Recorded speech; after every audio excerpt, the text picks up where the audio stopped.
தயிரை ஃப்ரிட்ஜில் வைத்தால் கெடாமல் இருக்கும் என்று நீண்ட நாட்கள் வைத்து உபயோகிக்கிறீங்களா? இத்தனை நாட்களுக்கு பிறகு இருந்தால் தூக்கி போட்டுடுங்க. நாள்தோறும் நாம் உணவுடன் சேர்த்துக் கொள்ளும் ஒரு பொருள் என்றால் அது தயிர்.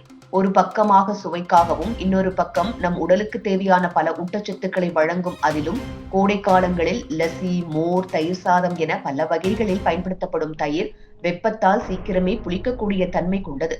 இதனாலேயே பலரும் அதை ஃப்ரிட்ஜில் வைத்து பாதுகாக்க முயற்சி செய்கிறார்கள். ஆனால் ஃப்ரிட்ஜிலே வைத்தாலும் தயிர் நிரந்தரமாக பாதுகாக்கப்படாது என்பதைத்தான் நிபுணர்கள் வலியுறுத்துகின்றனர்.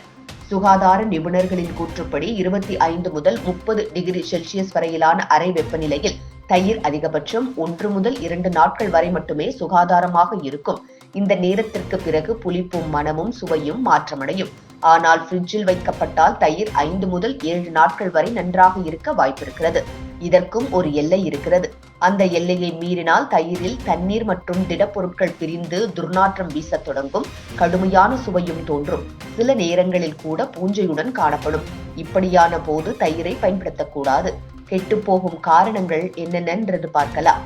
அதிக வெப்பநிலை, சுத்தமில்லாத சூழல், வாய் திறந்த நிலையில் உள்ள கொள்கலன்கள், இவை அனைத்தும் தயிரில் பாக்டீரியாக்களின் வளர்ச்சியை தூண்டுகிறது. இதன் விளைவாக அது விரைவாக கெட்டு போகிறது. வீட்டில் தயாரித்த தயிர் 2 முதல் 3 நாட்களுக்குள் உண்ணப்பட வேண்டும்.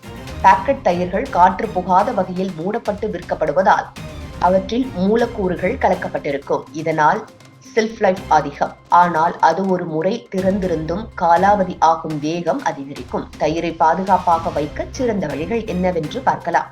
எப்போதும் ஃப்ரிட்ஜில் வைத்தே பாதுகாக்கவும். மூடியுடன் கூடிய சுத்தமான பாத்திரத்தில் வைத்திருக்கவும். வெளியில் எடுக்கும் போது எப்போதும் உலர்ந்த சுத்தமான கரண்டியை மட்டும் பயன்படுத்தவும். சூடான உணவுகளுக்கு அருகில் வைக்க வேண்டாம். தயிரின் சுவை, வாசனை மற்றும் தோற்றத்தில் சிறிது மாற்றம் கூட இருந்தால் அதை உணவாக பயன்படுத்துவதை தவிர்த்து விடுங்கள். அது உங்கள் உடல்நலத்திற்கு தீங்கான விளைவுகளை ஏற்படுத்தும். தயிர் ஒரு அற்புதமான உணவுப் பொருள் என்றாலும் அதற்கான பாதுகாப்பு முறைகளை பின்பற்றாமல் நீண்ட நாட்கள் வைத்திருக்கும் போது அது நம்மை தாக்கக்கூடியதாக மாறிவிடும். முடிவாக தயிரை சமைத்த உடனே பரிமாறுவதுதான் சிறந்தது.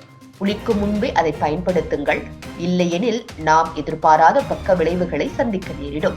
இது போன்ற முக்கிய நிகழ்வுகள், அரசியல் தகவல்களை ஆழமாக மாறுபட்ட கோணத்திலும் அறிந்து கொள்ள மறக்காமல் பாரத் மெயில் 24 பக்கத்தை பின்பற்றிக் கொள்ளுங்கள். உங்கள் ஒவ்வொரு ஆதரவும் இது போன்ற பல நிகழ்வுகளின் பின்னணியை அறிய உதவும்.